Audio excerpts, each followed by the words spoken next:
Ivan Zaporozaq nga lista serbe është zgjedhur kryesues i ri i Kuvendit Komunal të Mitrovicës së Veriut në seancën që u mbajt më 11 shkurt 2026.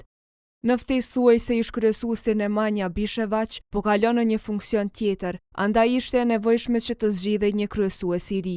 Mbledhja u caktua disa orë para seancës konstituive të Kuvendit të Kosovës. Kallëzopi ka marrë vesh se Nemanja Bishevic pritet të marrë detyrën e deputetit.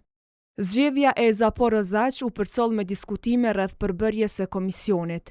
Zëvendës kryesuesja Aida Ferati Doli dhe asamblisti nga iniciativat qytetare Veriu për të gjithë, Marko Jaksic, theksuan se do të ishte korrekte që në këtë komision të marrin pjesë edhe përfaqësues të partive të tjera, përfshirë edhe nga komuniteti shqiptar. Osim 3 predsjednika Srpske liste, ja mislim da bi jedan morao da bude iz drugih političkih. Bilo bi korektno prema svima nama, prema kolegama iz saborske manjine i nas iz opozicije, da treći član komisije bude neko od nas.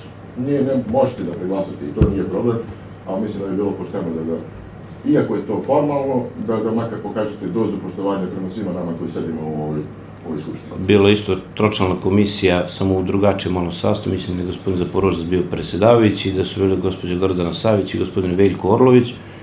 Dobili su mišljenje Malsa da je sve bilo u redu.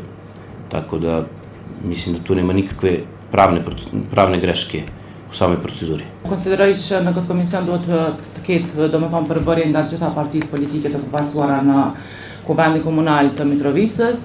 Unë e di që mund të bëhet me 3 anëtar ose 5 anëtar, gjithsesi kish me qenë e rrugës dhe kish me qenë shumë korrekte me marrë pjesë në këtë komision edhe nga anëtar tjerë të partive, gjithashtu edhe nga komuniteti shqiptar. Konsideroj që pastaj nëse kjo ndodh mund të kontestohet zgjedhja e kryesuesit në këtë formë.